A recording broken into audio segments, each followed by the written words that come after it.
Hello. Hello, Dr. Henning.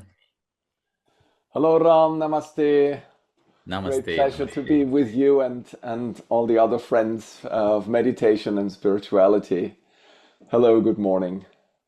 Good morning. So, hearty welcome, Dr. Henning. So, a little bit introduction. So, we started this journey of meditative musings last evening, 10 p.m. Germany time.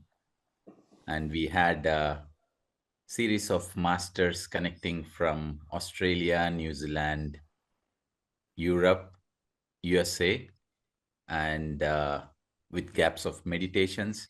And now we are with your session. And to give a little bit introduction, friends. So Dr. Henning, I met Dr. Henning few years ago during COVID time in a similar Zoom meeting. It was organized by Dr. Saurabh Ranjan and his friends from India. And they were, let's say, bringing every week people who are connected to health, so doctors, and then they see different side of healing modalities. And that is where I heard Dr. Henning, and I came to know that he was very close here. So we live in Heidelberg, and he is as well living here very close. And then I felt, wow, you see how beautiful this world is. We have people who are working towards the betterment of the society, looking things from different perspectives and helping the world. So thanks a lot, Dr. Henning, for all the beautiful work you are doing to everyone around and to this world. I have searched on the internet and I have seen how much you have contributed to the health industry. So thanks for that. A little bit of introduction as well. So friends, Dr. Henning was born in 1964 in Lopheim, Germany. And since his youth, he has been interested in connection between spirituality and science. The medical profession seemed to him the most ideal way to harness this interest in his life for others and for himself. He completed his medical studies at the University of Ulm in Germany, and he received his license to practice medicine in 1992.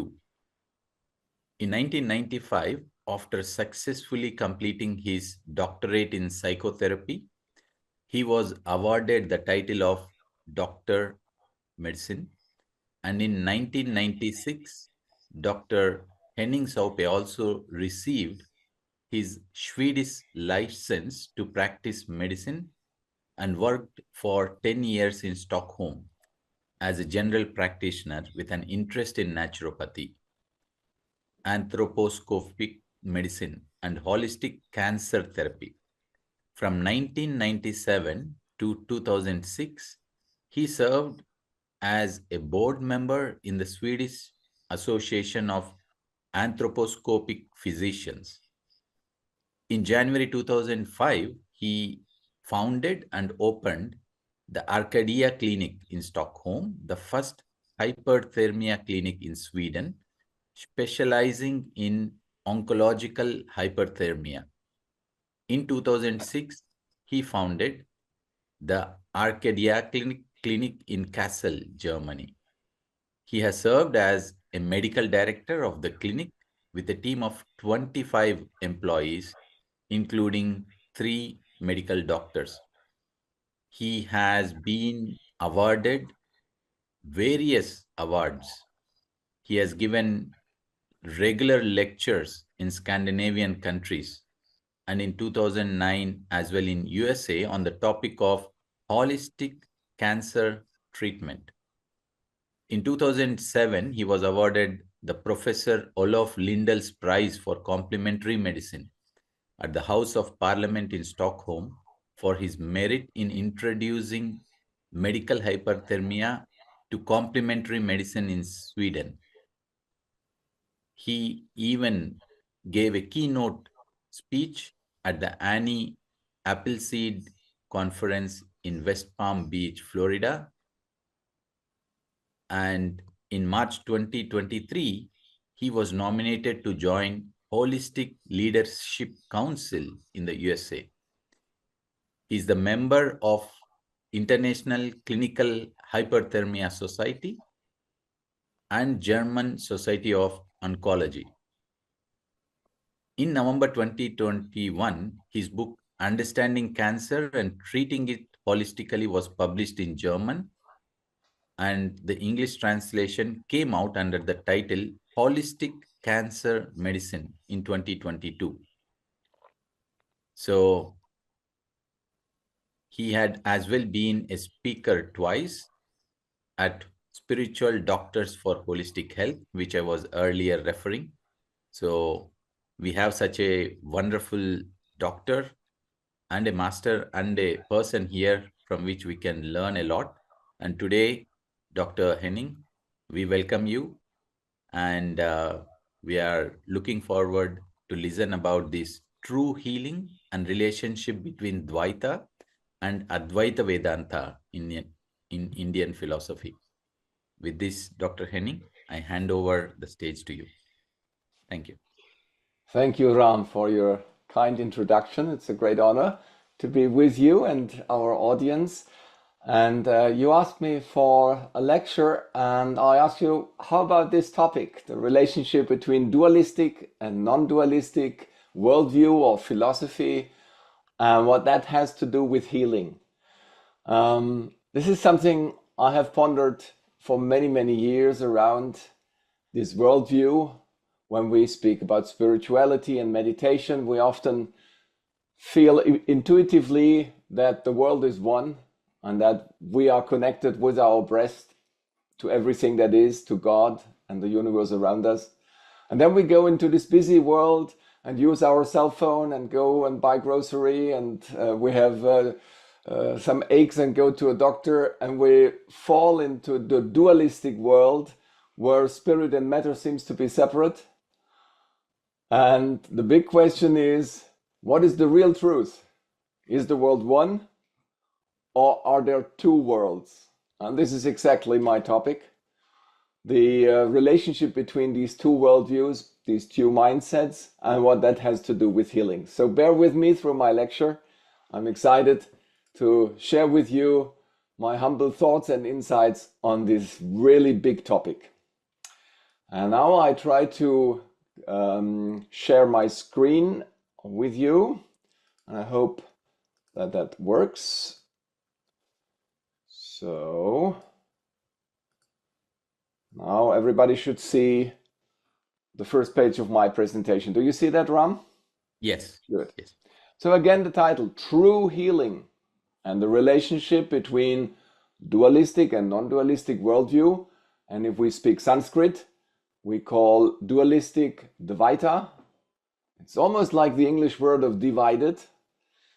Dvaita, the Sanskrit word of dualism, and Advaita, the opposite of it, the non-duality, the non-dualistic worldview that we find in the Holy Scriptures of the Vedanta, and I will soon tell you what that is. The Vedanta is a chapter in the Vedic scriptures. And the Vedic scriptures is the wealth of spiritual knowledge in Hindu philosophy, and it has a long, long tradition, and nobody exactly knows when it started.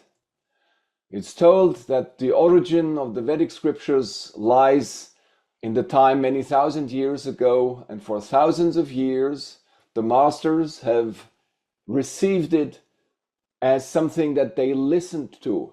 So the roots of the Vedic scriptures come from Shruti, the Sanskrit word of sound, of revelation of spiritual knowledge and truths perceived through listening.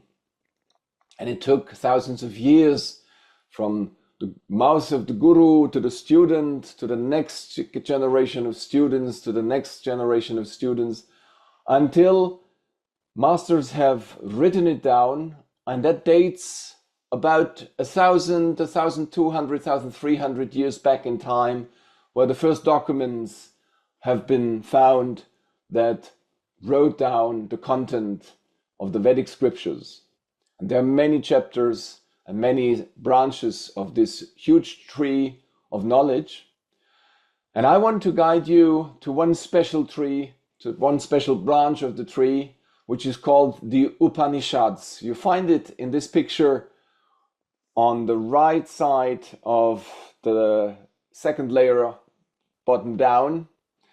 And that is where you find the most philosophical aspect of the Vedic scriptures that tell us about the deep truths of the universe, of God, and our being.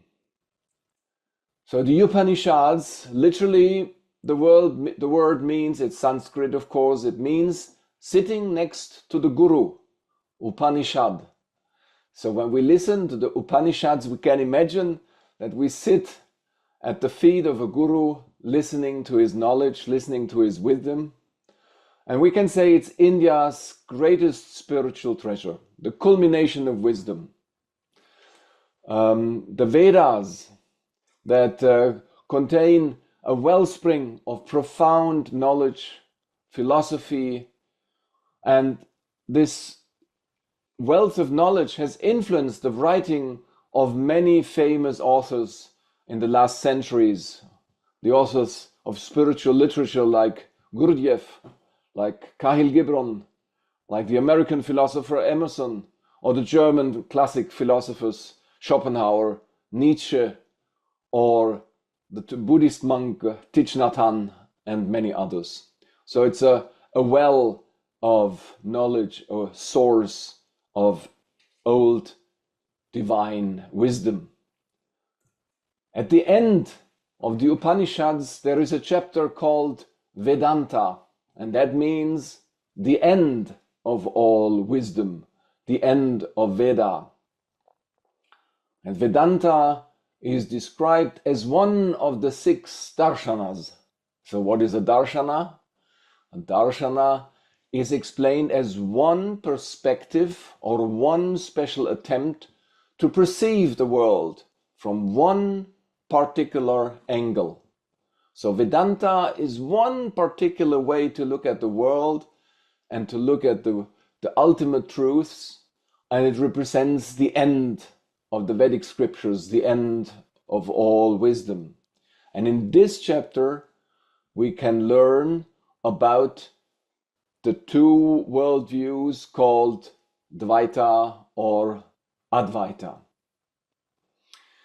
Dvaita, let us start with that, is a way to look at the world where everything is described in a way that is called Samkhya. And Samkhya stands for number. There are a million things, or a million times a million things in the universe, and everything seems to be separate. And Samkhya counts all the different details of the world and explains them as separate from each other. And that gives rise to the philosophy of Dvaita that looks at the world as a huge amount of phenomena that are separate from each other. There is the tree, there is the stone, there is the water, there is the bee, there is the bird, and there is me, and all things seem to be separate. And in Dvaita, in this way of looking at the world, in this mindset, this perspective or darshana, God seems to have 2 sides. And in Sanskrit, one aspect of God is called Purusha, which is awareness, spirit. And the other side of God is described as Prakriti, that is matter. So even God falls apart in the Dvaita way of looking at the world into 2 aspects. There is God's awareness, Purusha, and there is a matter aspect, the universe, the creation, which is Prakriti, and these 2 seem to be separate. But then another chapter is opened in the Vedantic scriptures of the Upanishads that says the final truth is Advaita Vedanta. Non-duality is the end of all wisdom. How can we comprehend that? How can we get a feeling of what that is? Let us honor the saint, the master that has written down these chapters on Vedic philosophy. His name was Shankara, and he lived in the 8th century between 788 and 1820, and is believed to be the most important and most influential Indian philosopher and interpreter of the Upanishads. And Shankara is called the teacher of Advaita, of non-duality. He even uses a more intensive way to express it. He calls it Keval Advaita, the absolute non-duality, the absolute truth, Advaita. The relative truth is space and time creates the illusion of a separate world.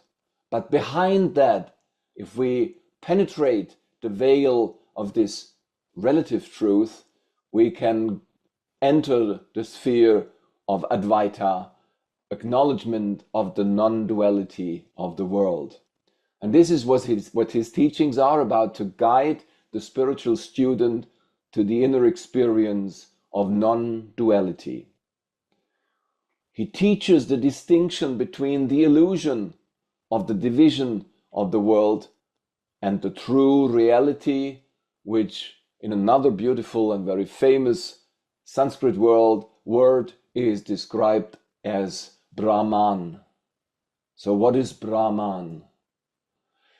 Brahman is, what I show in the next slide, the essence of Shankara's scripture. With this slide, I wanted to show that he influenced 1,000 years later so world famous philosophers as Arthur Schopenhauer, who lived in the 18th and 19th century, and with his most important philosophical work, The World as Will and Representation, we can still feel the inspiration from Shankara and translate Schopenhauer's words of will with the Sanskrit word Brahman, and Schopenhauer's world of representation, how the world looks like, how the world appears as the scattered world in space and time. And if we read Schopenhauer's world as will and representation, we can still hear the spiritual inspiration from Shankara, and even Schopenhauer comes at the end of this philosophical world to an Advaitic interpretation of the world. The mantra of Advaita, as it is called in the words of Shankara, is this, and it's so beautiful and something I can share with you as a very precious mantra for meditation. And in Sanskrit, allow my humble way to pronounce it. I don't know if it is correct. I would pronounce it as Brahma Satyam Yagan Mithya Jivo Brahmaiva Napara. And in English it means only Brahman is real, the world is illusion. The Absolute is nothing but Brahman alone. Another way to come closer to the non-dualistic Advaitic principle of Brahman is the beautiful word Sat-Chit-Ananda, a very short mantra that is a beautiful meditation word that we can enliven in our consciousness, knowing that the syllable Sat stands for being, the imperishable being, and the syllable Chit stands for pure consciousness and total awareness. And the last syllable, or the two syllables Ananda, stand for bliss, the ecstasy of being. So when we say Sat-Chit-Ananda, we think at the same time as the being, the imperishable, filled with pure consciousness and total awareness, and feel inside ourselves the bliss of being imperishable, purely conscious, total aware. This is the nature of Brahman, the core concept of Advaitic philosophy. Time moved on after Shankara, and this relationship between the dualistic world and the non-dualistic world became again something that philosophers pondered about and made up their minds how to get these worlds together. And an interesting mixture of the two worldviews was described by another Indian philosopher. And the philosophy became famous under the title of Achintya Beha Abeta. And it means literally the inconscious and the unity. Acknowledging that we human beings, and in modern times certainly more than 1,000 years ago, are confronted with the dualistic world. I use my cell phone, it's not me, it's something outside myself. I use my pen, I use objects in the physical world, and I feel that the world has fallen apart in all these different aspects. And then I do the meditation and connect with everything that is and dwell for a moment in the non-dualistic world. But how do I get these two together? So the paradox in this integral monism, as it is called in the worlds of philosophy, is dissolved through the concept of a simultaneous coexistence of the principle of duality, Dvaita, and the principle of non-duality, Advaita. And it is said with the Sanskrit word of achintya that we cannot understand it. It's incomprehensible. Well, if something is incomprehensible, I feel that I want to understand it. I feel that I want to dig a little deeper in this complexity and find ways to dissolve the fact of incomprehensibleness.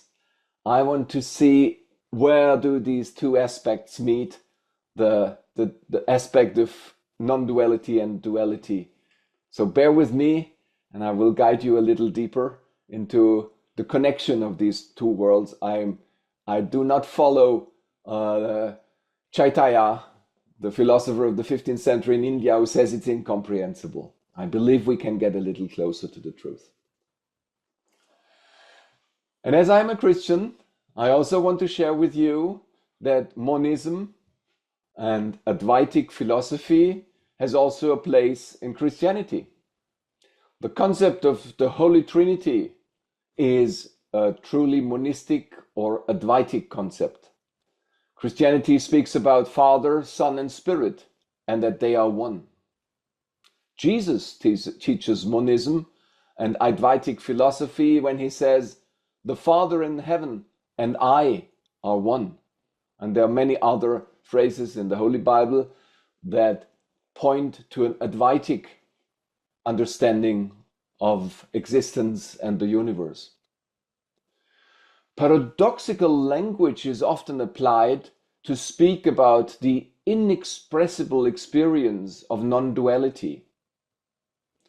And I found a very interesting quotation from a world famous scientist, from Niels Bohr, who lived in Denmark and received the Nobel Prize for his insights in chemistry and quantum physics around 100 years ago.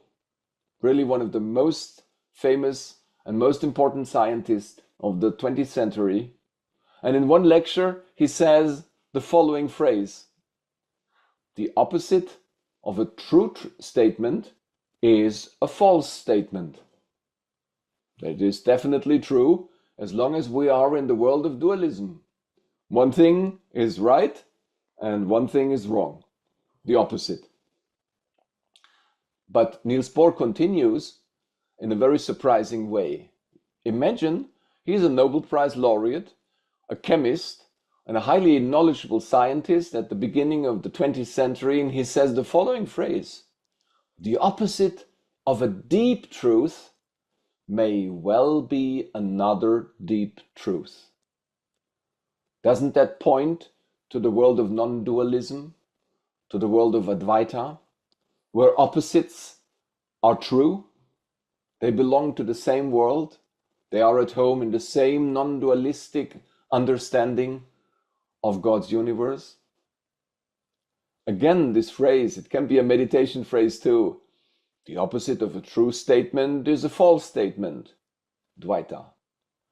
The opposite of a deep truth may well be another deep truth, Advaita. And you can find examples for the second part of this statement.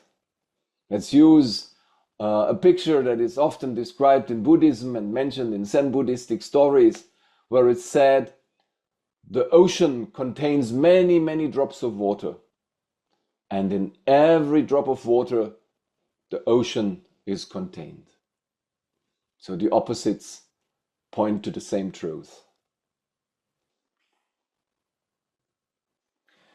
Here is a picture from a medieval painter that shows the Trinity in Christian theology. The term Trinity as the root of existence, as the very being of God, of Brahman in the Christian philosophy, came from an early bishop called Augustine. He was called the Church Father and lived in the 4th century. And from Augustine we can learn that God has 3 aspects, but they are united in one being. And this rhymes very well with the concept of Brahman, if you ask me. A threefold oneness of Father, which is the being, in Latin esse, in Sanskrit Sat. And there is the Son aspect of it, in English knowing, in Latin nosse, in Sanskrit Chit. And there is the Spirit aspect of God. In Latin you can say vele, in Sanskrit Ananda, the bliss. And it is the doing and loving aspect of God. And these 3 aspects are not separate from each other, they are one. But they are a dynamic oneness with 3 qualities that represent a oneness and a dynamic threefoldness at the same time. How can we go from one understanding, for instance dualism, to the other understanding of the world, monism, from Dvaita to Advaita? Are there doors between these 2 realms? And I believe yes, there are. And I call these door portals between the 2 worlds, and tools. We can use these portals as tools to manifest Advaita.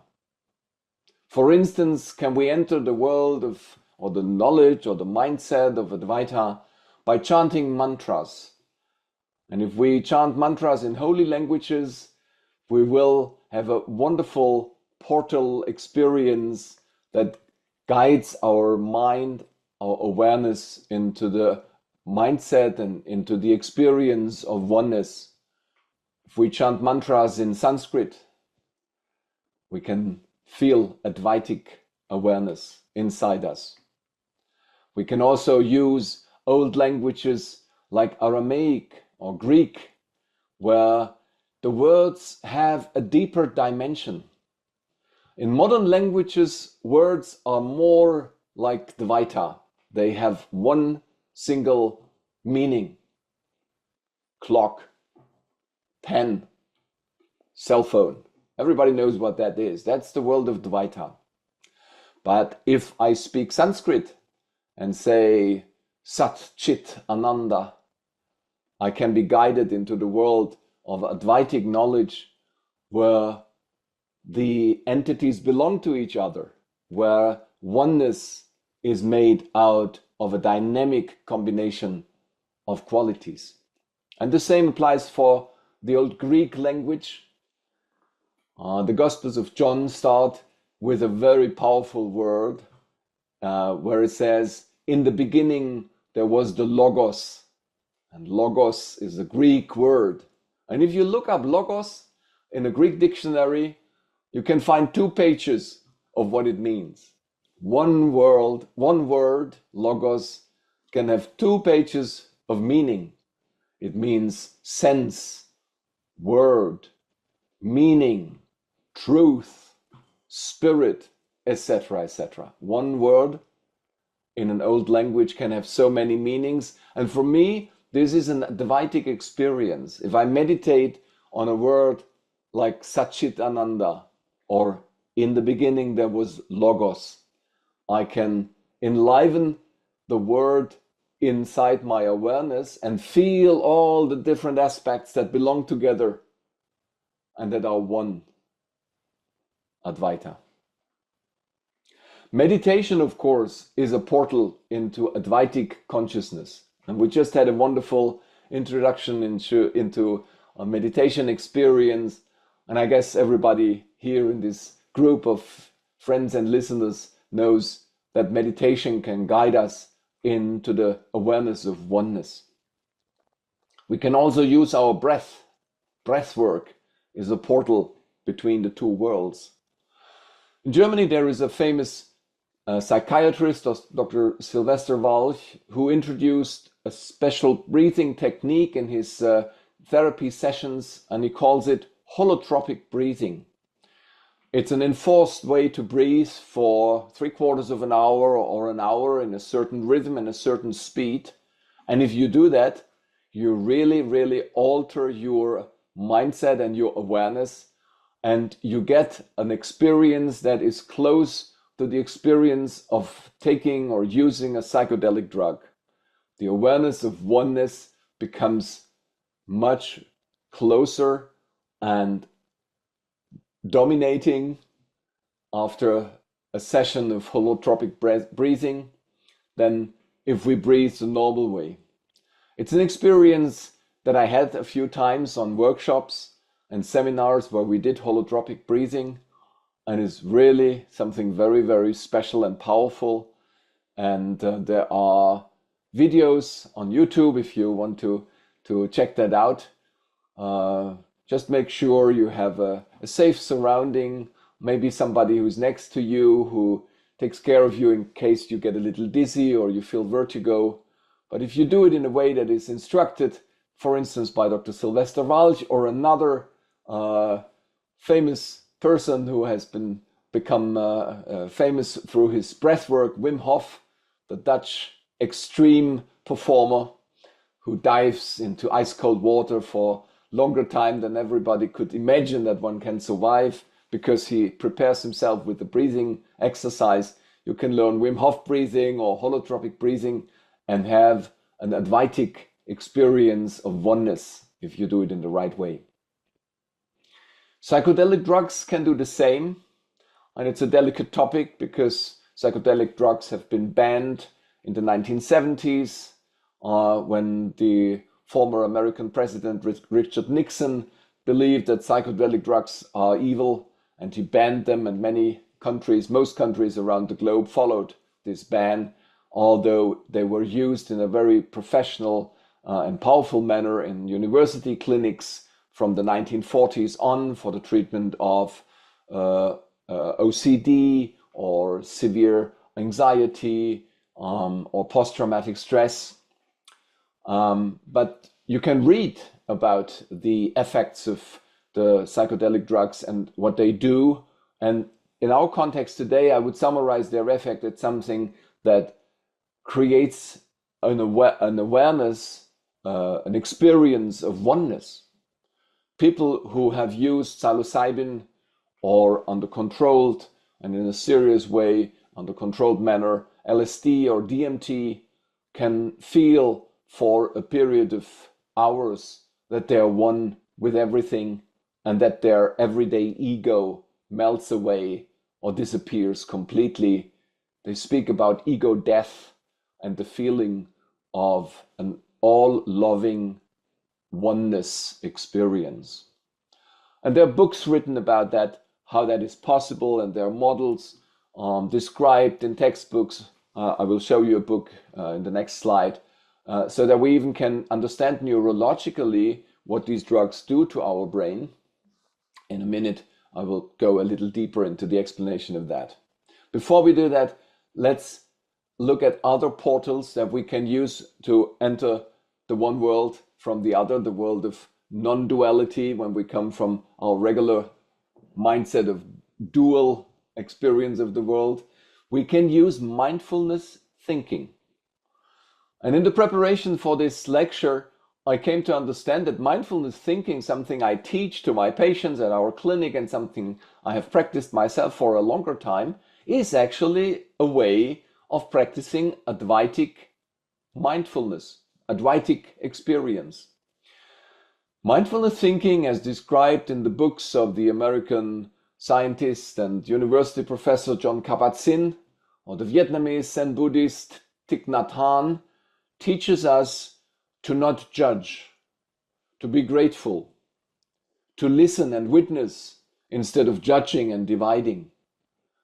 It also teaches us beginner's mind, to look at things with a new perspective, with a new mindset that is not flared by our preoccupations. A little bit of what a psychedelic drug experience can do for you, or a holotropic breathing experience. So mindfulness thinking invites us to go more into an Advaitic way to perceive the world and to relate to the world. 20 years ago, I met a very interesting, very powerful psychotherapist, the English psychotherapist and hypnosis therapist Colin Tipping. He wrote a book called Radical Forgiveness and became world famous through this book. And he teaches a way to forgive that he calls radically, a radical way to forgive. And I can recommend you to have a look at his book. You'll find it online. You find a website called Radical Forgiveness. So Colin Tipping became my teacher 20 years ago in this very special coaching technique or psychotherapy technique. It's more a coaching technique, actually, that he calls Radical Forgiveness. And the culmination of the procedure to forgive radically is an Advaitic experience. And of course, we need to work a little bit, and we need to read the book, and we need to go through some worksheets to understand it, how we can get there. But I want to share with you today that the culmination of the procedure to forgive radically is the collapse of the dualistic worldview of a perpetrator and a victim, and the deep insight that there is nothing to forgive. If you find that interesting, I recommend you to read his book or have a look at his website. And for today, it's a tool, it's a portal that I share with you that helps you to go from the dualistic world aspect. For instance, in the division of a perpetrator and the victim, there is something that did something to me and that was wrong, and I'm the victim, I feel bad, and I cannot forgive because I have experienced something that was wrong, and the perpetrator needs to be prosecuted because he did something wrong.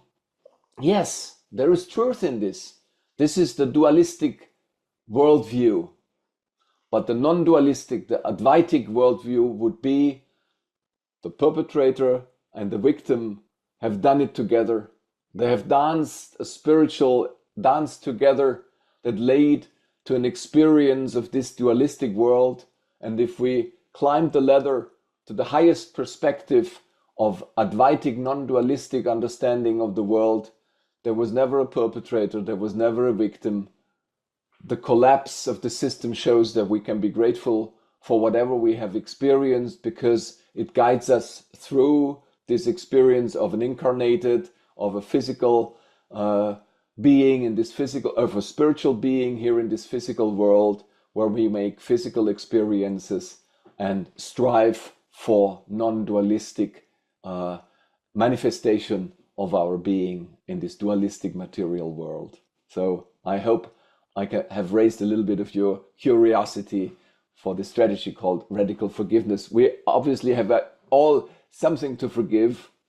And if you carry grudge around, if you carry something that comes from the past, that somebody did to you, I advise you to go a little more into forgiveness and to let this burden glide off your shoulders so you can move on freely as a free spirit.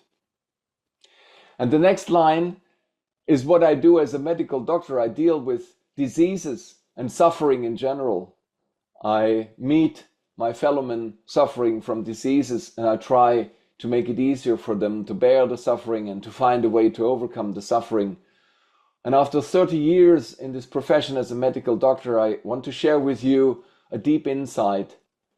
The insight is that every disease and every suffering can also be a portal to a spiritual summit experience, to a spiritual Advaitic experience.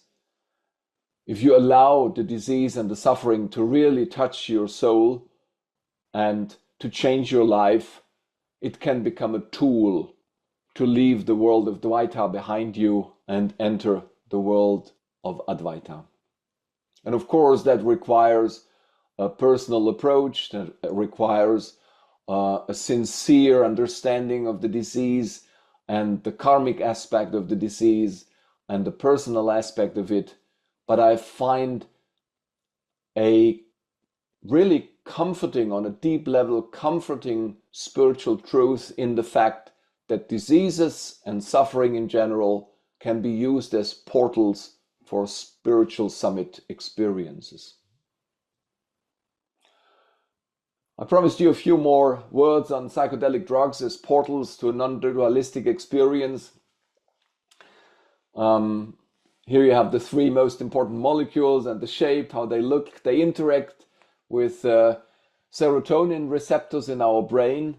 Serotonin is a well-known and well-described messenger in our brain. It has to do with the aspects of vitality and happiness and creativity in our brain. And when we have too little serotonin, we might feel depressed and have no power and no willpower and no creativity. And these psychedelic drugs bind on the serotonin receptor and overwhelm the brain with something that is more powerful than serotonin for a while, and they lead to very, very special experiences. And for this lecture today, I only want to share with you that a good description of what these drugs do is to give the one who uses them a non-dualistic experience, where the standard default network of our brain, the way our brain interprets the world. And haven't we all learned the dualistic interpretation of the world? So the standard default network of our brain gives us a dualistic experience, a dualistic interpretation of the world. And this veil of dualistic interpretation seems to be taken away for the moment these psychedelic drugs are in our brain and give us the experience of being one with everything. This is a book that you can read by the American Dr. Rick Strassman, who also found, or in the literature, that one of these most powerful molecules, DMT, is most likely produced in our brain, most likely in the pineal gland, and in higher amounts under certain influences like lack of oxygen, hypoxia, or stress, and in the highest concentration in a near-death experience. So DMT is not foreign to the human brain. It is something that our brain produces at times. And DMT seems to be a portal molecule that takes away the interpretation mode of the dualistic view and opens up for a monistic, for a non-dualistic, for an Advaitic experience of oneself and the world. What causes this consciousness alteration? Is the drug blocking the perception of non-duality by lowering the conditioning of the standard default network? Or is the drug adding something, a sensation that is unreal and giving us a hallucination? You have to find out the answer. I raise the question. With the next slide, I want to give you a picture of how it could be, an analogy of how it could be that we sometimes are in the dualistic world and sometimes in the monistic world. And my analogy is that our mind, biologically, physically expressed in our brain, acts like a prism. And what is a prism? It's a diversifier of the one light, the one beam of light that is white. And when the one beam of light that is white goes through the prism, light appears as colors, as a spectrum of colors, and these colors might appear distinct. Red is not blue, blue is not green, so there are differences. But they all come from the same source, from the one beam of white light. And the prism is the diversifier. So where is the prism in our being? Could it be that the physical body with the physical brain, and maybe especially represented in the standard default network of our brain, is the prism that gives us the impression that the world has fallen apart into pieces? The German philosopher and poet and artist Johann Wolfgang von Goethe, who is one of our classic national poets who lived 200 years ago in Frankfurt and in the city of Weimar, wrote in his masterpiece, The Theory of Colors, published in 1810, that colors are the deeds and the suffering of light. Isn't that a very beautiful description of these two aspects of Advaitic and Dvaitic philosophy?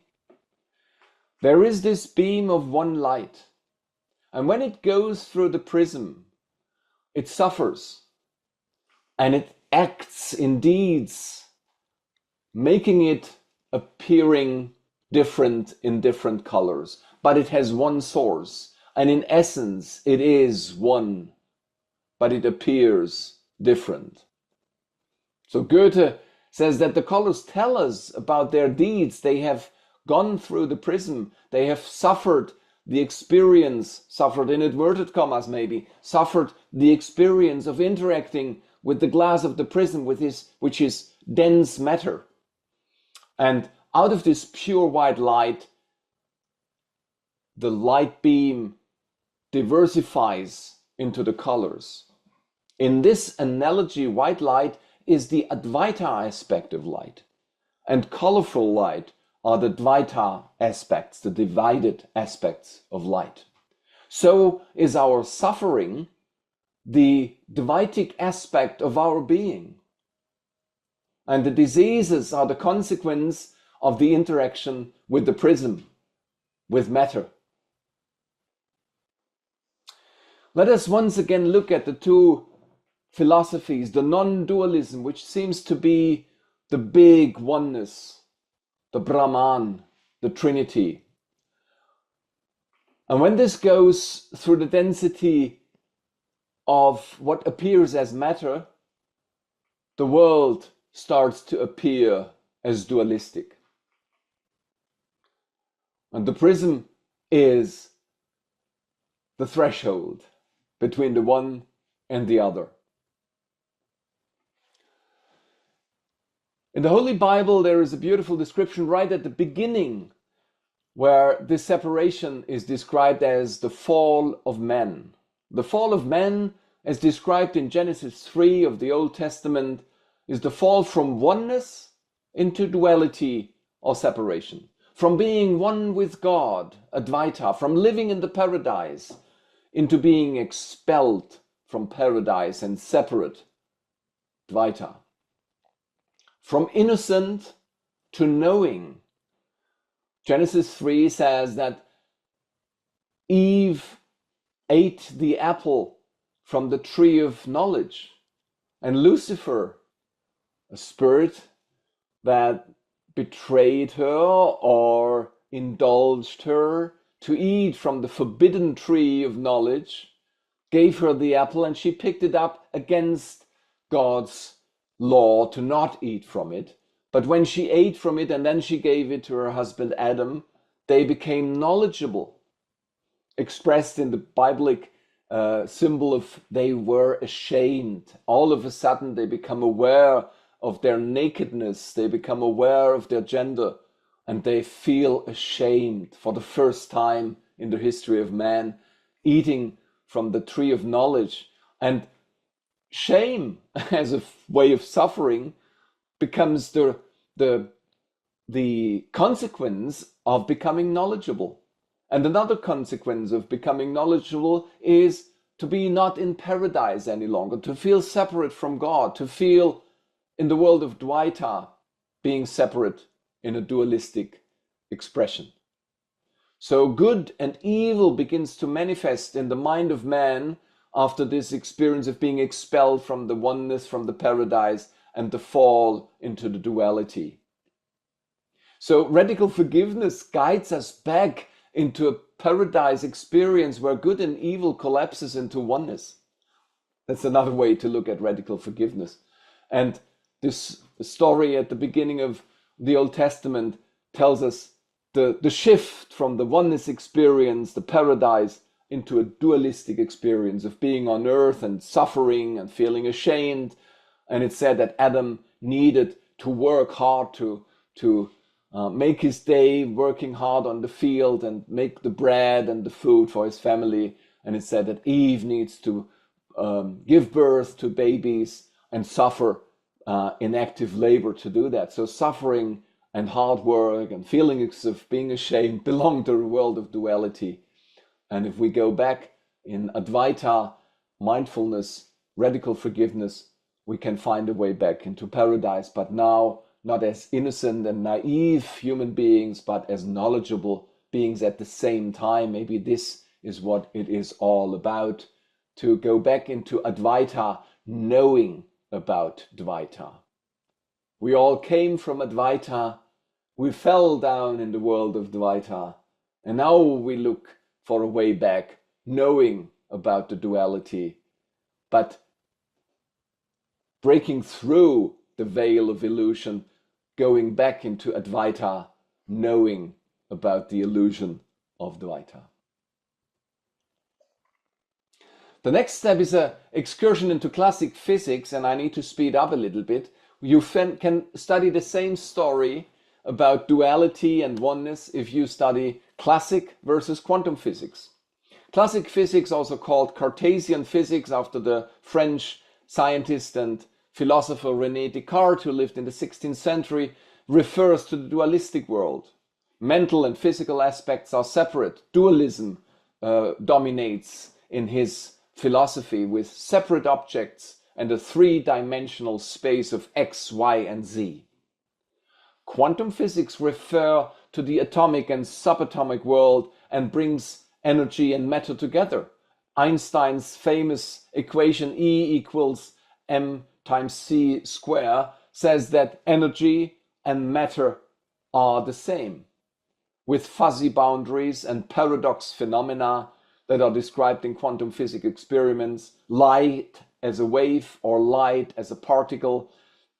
It has two aspects. If you study the nature of electrons or light, they can appear as particles, but light can also appear as a wave. And the question is, when does light collapse into one or the other? And the truth seems to be, it happens in our mind. The way we look at it defines how it appears. If we look at light as something that shows up as a wave, we find a wave. If we look at light with devices that detect matter, we find matter. When does the collapse happen? It collapses in our mind and with the way we look at it. And there is a very interesting term called decoherence that happens through the interaction of the Advaitic superposition of the electron with the environment, with the world. Decoherence reduces the quantum coherence and collapses into this or that. And again, the prism is the experiment that physicists perform, the prism in inverted commas, that makes the one or the other out of the oneness, that creates the transition from Advaitic aspect of the wave that is in superposition. It's both. When it's in superposition, it's wave, energy, and matter at the same time. It is not decided yet. It's Advaitic. It's both. But then an experiment happens, and we use certain devices, and we find either the one or the other. And I leave that out. It's another excursion of this superposition phenomenon in quantum mechanics, where the undefined state is called C or psi, the state of the electron in the Schrödinger equation. And during superposition, there are two quantum states at the same time. Advaita, spirit and matter are the same. But through interaction with the external world, it collapses into one or the other. The reduction of the state vector happens in the interaction with the world, with the physical world, and in classical observables such as momentum or position. So you can learn the same story if you go into the interaction between quantum mechanics and classic physics, Dvaita and Advaita. In our awareness, the non-dualistic experiences are described in various spiritual schools. In Japanese, it's called Satori, the name for a metaphysical understanding, a summit experience. In Vedantic tradition, it's called Turiya, the state of mind beyond, a unifying state of awareness, intensified awareness, or with another beautiful word, a numinous experience. A numinous experience is an experience that we have no words for. It's a spiritual inner experience of altered awareness, intensified awareness, and oneness. The ego death experience is a non-dualistic experience. And in Buddhism, it is described in the mantra, Nirvana is samsara, and vice versa. The world of Nirvana is the same as the world of samsara, the world of suffering. It's one, and it can be experienced in the altered mindset.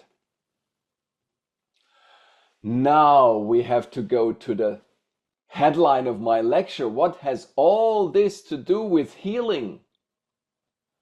Thank you for bearing with me through this lecture so far. Now we come to the core. What does this have to do with healing? And what is healing? Let me characterize healing as to make something whole again, or to save something. If you go into the etymology of the word healing, it means wholeness, or to save something, to become one. What has fallen out of oneness needs to be healed, or to bring something together with what it misses. That is true healing. Holism is the mother of all healing, the acknowledgement that the world is one, expressed in the Greek word holism, oneness. Or religion, from the Latin word religio, to reconnect from what we have been separate from. Classic medical treatments, if you go to a classic hospital, Western world Orthodox hospital, can give you treatments, medical treatments, most of the time block the unwanted symptom. You take a painkiller if you have pain, you take a beta blocker if you have high blood pressure. Medical treatments in the world of dualistic mindset block the unwanted symptom. The one that you don't want is blocked by another thing. Healing is something totally different. Healing recreates a state of oneness. The only way to find no contradiction in quantum mechanics is through mathematics. Mathematics is in the realm of Advaita. In the visible world, phenomena appear contradictorily, Dvaita, divided into two. The observation process in quantum physics changes the particle nature of the atom.